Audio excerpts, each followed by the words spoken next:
Ya teman-teman, jadi setelah dari sejumlah kalangan, pejabat gitu menyuarakan agar pemilu yang serentak bersamaan seperti ini cukup sekali gitu, ternyata tadi Komisioner KPU Firian Aziz juga menyuarakan hal yang sama. Ya, betul sekali. Karena secara nasional ada 119 petugas pemilu yang meninggal dunia.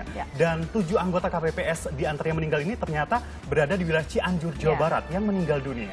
Ya betul sekali Tommy, jadi tokoh-tokoh yang berpengalaman di pemilu-pemilu sebelumnya ini menyatakan ya bahwa pemilu serentak tahun ini adalah pemilu yang terberat. Karena bukan hanya pilpres tapi juga ada pileg. Nah, fenomena ini jadi perhatian khusus.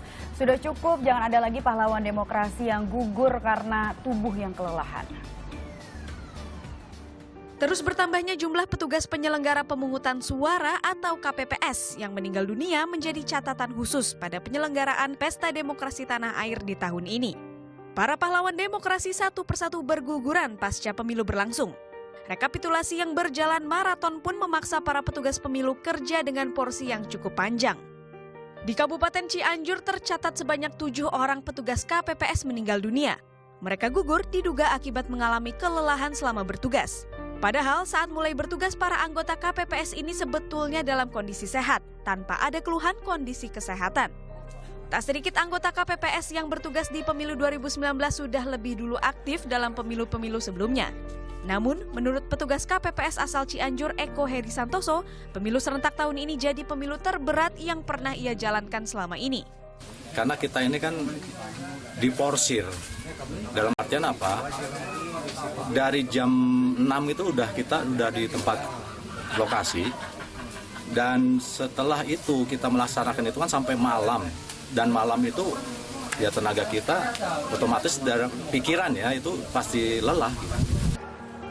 4 hari bertugas mulai dari proses menyiapkan TPS, mengawal pemungutan suara, sampai perhitungan suara dirasa sangat menguras begitu banyak energi.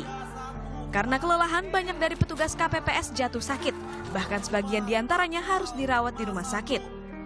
Menurut Eko, honor yang diterima sekitar Rp500.000 dirasa kurang sebanding dengan tugasnya di TPS. Belum lagi kondisi kesehatan yang menurun membuat beberapa petugas harus pergi berobat. Kalau menurut pribadi sih kurang ya.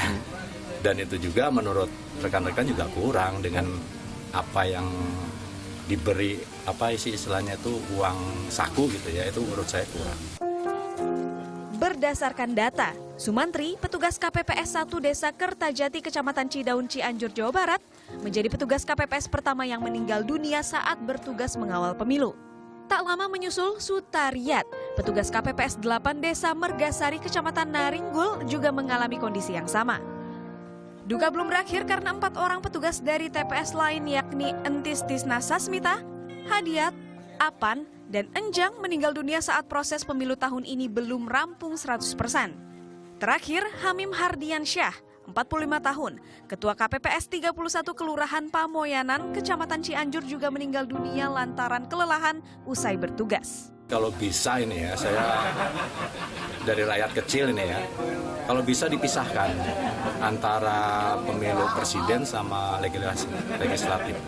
Itu menurut saya. Dan semua juga berpendapat begitu. Mudah-mudahan didengar sama yang menyelenggarakan itu ya, pemerintah.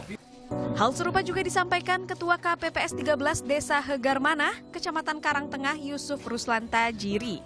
Ia berharap pemilu serentak tahun ini bisa jadi pembelajaran agar kelak bisa membuat formula pemilu yang lebih efektif dan tak memakan korban.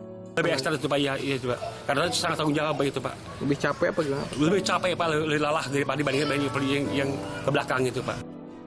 Pemerintah Kabupaten Cianjur memberikan layanan kesehatan gratis untuk para petugas KPPS yang bertugas selama pemilu 2019. Sejumlah tenaga medis dari beberapa puskesmas pun dikerahkan untuk memberikan layanan kesehatan. Banyak pihak berharap agar tidak ada lagi petugas penyelenggara pemilu yang meninggal dunia karena kondisi kesehatan yang menurun. Sudah cukup pahlawan demokrasi berguguran saat mengawal aspirasi suara masyarakat. Mugi Satria melaporkan untuk NET.